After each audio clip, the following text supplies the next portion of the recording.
Today I'm going to be making Goku's favorite meal, a Japanese curry with a pork cutlet. Now, admittedly, this isn't actually Goku's favorite meal, but I wanted to title the video and have the thumbnail this way because this is actually Akira Toriyama's favorite meal according to an interview he did a while ago. I wanted to respect him in the only real way I know how, and that's by making a meal like this, because this is someone who literally created who I am today if I think back far enough.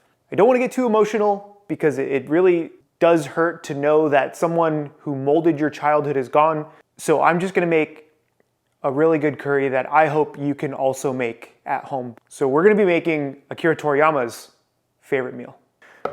First things first, we're gonna need a large carrot. I actually tried to pick out ingredients that represent a few of the characters from Dragon Ball Z. And this is in particular going to focus on the arc that had the most impact on me as a kid, and that was the Saiyan arc. For those of you who may not be aware, there are multiple arcs in the show, and the Saiyan arc is where we first see Raditz. So I have radishes. We have a carrot for Goku, who is Kakarot. The other vegetables are potatoes because of Vegeta, which is vegetable, but he's hard. Sounds very weird when I say it out loud. We also have some cabbage. This is not Napa cabbage because Napa cabbage doesn't go that well with Japanese curry, but this represents Napa. I have a few more ingredients that do represent other characters, but we'll get into those once we get to them as we start making this. This is a relatively straightforward recipe, and we're not doing anything too over the top because I could imagine as Akira Toriyama may have been working late, maybe he was drawing something up, whatever the case would be. His option was to maybe go to a local spot where they serve just a really decent curry, something maybe like Koko curry in Japan. I'd eaten there a couple of times in Japan, and they use something like golden curry, which you can find at the description below if you want to pick some up. It's just a Japanese curry mix that you can use. And the reason why I feel like he may have used this, didn't think I would get this emotional about it, and the reason why I think he would have had something like this is just because it was so convenient. So maybe there were fond memories surrounding that. A lot of the times when we have a long shift or work super hard that day, sometimes you don't want the fanciest food. Sometimes you just want something that reminds you of a time that was a bit easier. Maybe this was that for him. Honestly, for me, what that really is, surprisingly, tacos and a good Mexican beer after a long shift in the kitchen. This recipe is, again, super simple, and it's inspired by my friend Chris over on Instagram. He also has a YouTube channel here as well, and he invited me to take part in a video he created recently to pay respect to Akira Toriyama. And in that video, he had made this same curry. I'm changing it up a little bit, just so that way maybe you have two different versions. So if you want to see Chris's, you can check his out as well. I just put in a little bit of vegetable stock into my pot. I really feel like me explaining too much of this isn't going to make sense, so I think instead maybe what we're going to do is just some story time while I cook. Now, growing up, I had watched quite a bit of cartoons, right? Primarily, it would have been Pokemon waking up in the morning or something like that, but when I would come home from school, Pokemon wasn't necessarily on, and so I would find Cartoon Network. And like many of you, Cartoon Network was the one place where you could really find some really, really cool shows. One of those shows happened to be Dragon Ball Z. I remember coming home from school and seeing Dragon Ball Z for the first time, and I had no idea what it was. I was probably in the 7th grade. That would have put me at maybe 12 years old. I just saw these dudes just absolutely clobbering each other. But I think the thing that stood out the most to me was watching the main character, Goku, just really try to push his limits to protect the people around him. And I always thought, why is he doing that? Was there a reason for it? And I think it was just because he was driven to be the strongest, but also driven to protect. And in my case, when people think of Superman, I think of Goku, and I know it's the same for a lot of you. I'm just boiling these vegetables for 15 minutes or so until they're nice and tender. I'm just gonna move this over to the stove while it simmers, and I can prep a few other things. But the moment I knew I was hooked, like many of you, was when Goku used Kaioken for the first time. In that moment, I was absolutely hooked. Here you have someone who is incredibly strong, incredibly dedicated to his craft, and incredibly talented in many, many ways, and he's still pushing himself to every limit imaginable. Now, imagine me as a 12-year-old at the time in the 7th grade without a lot of access to the internet. We didn't really have the internet back then. It was still a very, very new thing. So all you had was this glimpse into these characters. You couldn't really discuss them with anyone other than maybe your friends at school, which I didn't have many of at that time because I like these things like Pokemon and Dragon Ball Z, and no one else really did.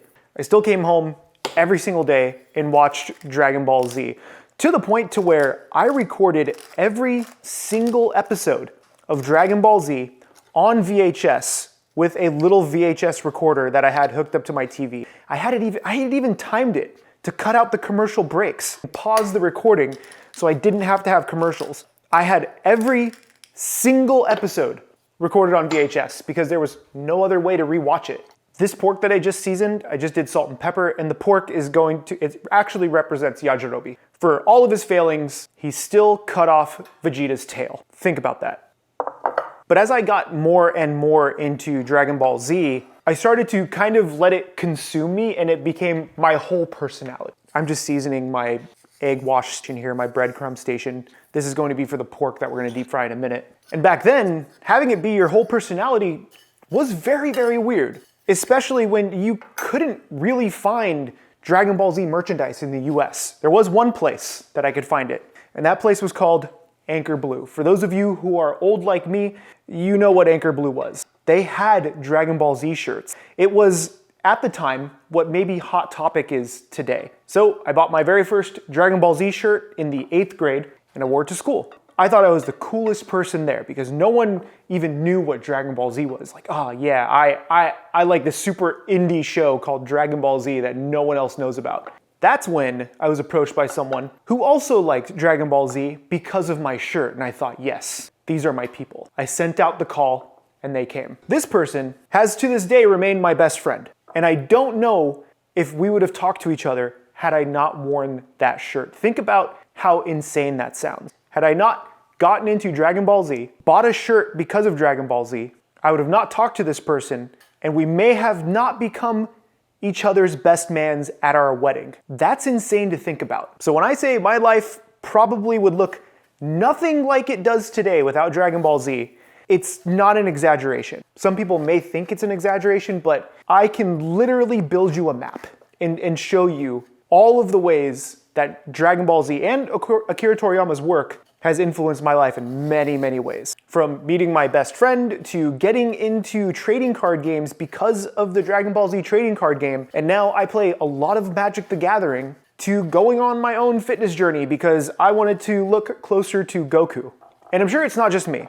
There are thousands, tens of thousands, probably millions of people who could give you similar stories. We probably wouldn't have had Naruto, Bleach, One Piece, every shonen in existence without Akira Toriyama.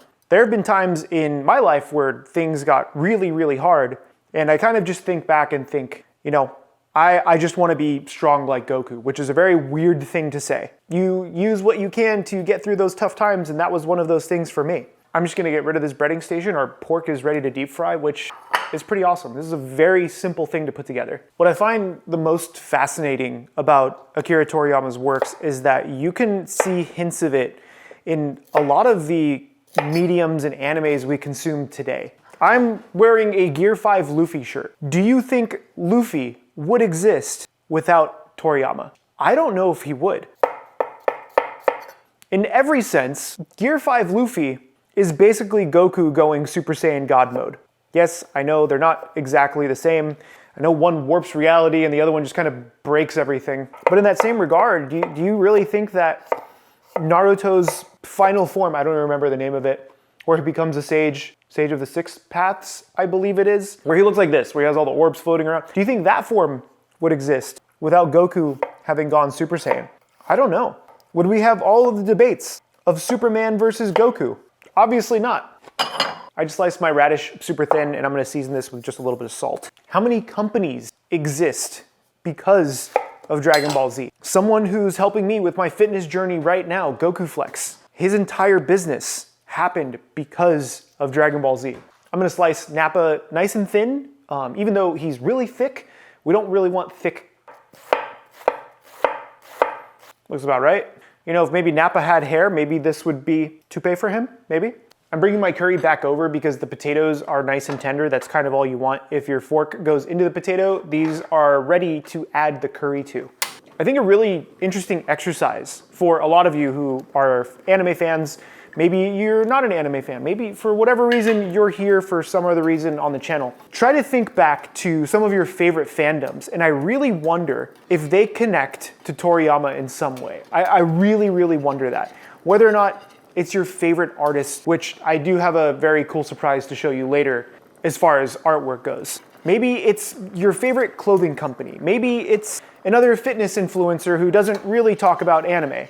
I'm really curious how many people he influenced. As far as the curry goes, I just chopped up 2 small blocks of golden curry, threw it in here, and now it just has to thicken up over the next 5 to 10 minutes. So I'm probably just gonna move it back to the stove, and then we're gonna deep fry some pork. Oh, I do have white rice ready. Don't worry, we have white rice ready. Realistically, you don't even have to be inspired by someone like Toriyama or the characters he created. Maybe it's a different show that's inspired you or a different artist that's inspired you. I think the best part is that it's okay to talk about any of those things. And I really wish 7th grade me at the time, maybe it's very different for those of you who are a bit younger, I wish that I weren't as worried about talking about stuff like this. Because it is perceived as being a nerd or geeky or whatever, but every time I go to a place like Anime Expo, or I go to Anime NYC, or I go to a convention or whatever, none of that stuff even matters. It's okay to nerd out every now and then. I probably didn't need to make Dragon Ball Z my whole personality, but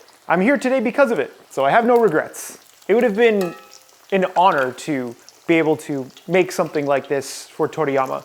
I'll never get that chance, and I hope that I can maybe one day do this for another creator who has inspired millions of people, because this is my love language. This is all I know how to do. So if you have something like that, it's okay to share that with people. Just know how to fry some pork.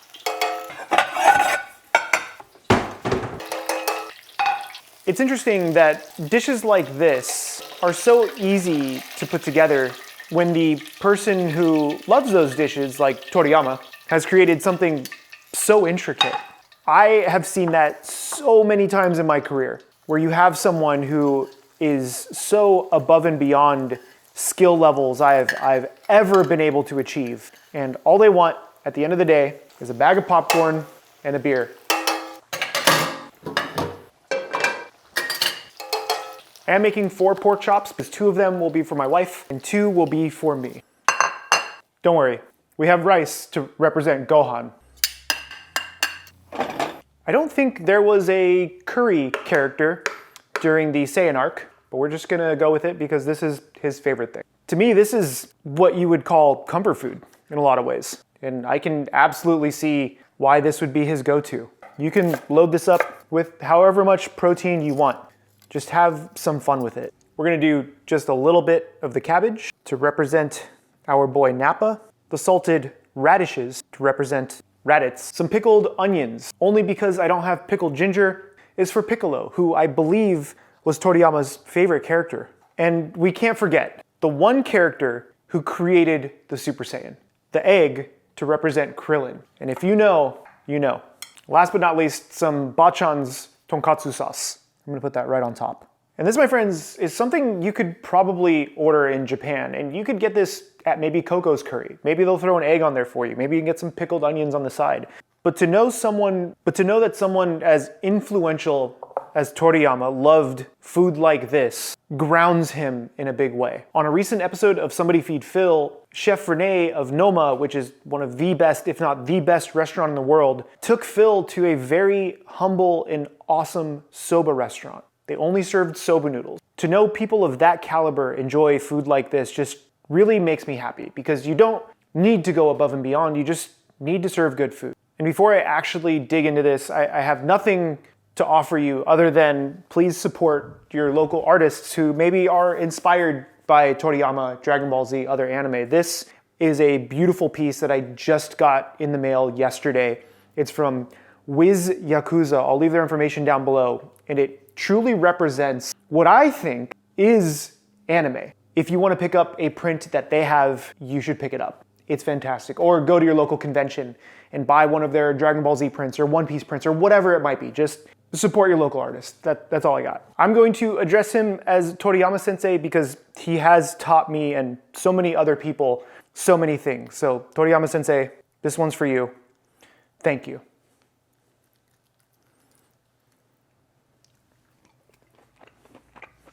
The man has good taste, and honestly, my only goal for all of whatever this is, YouTube, whatever it might be, is to maybe inspire a few of you to cook and have some fun with it. Cook for someone you love, someone you care about, make them their favorite thing. And hopefully one day that happens. My name is CHEFPK, and remember, keep playing with your food.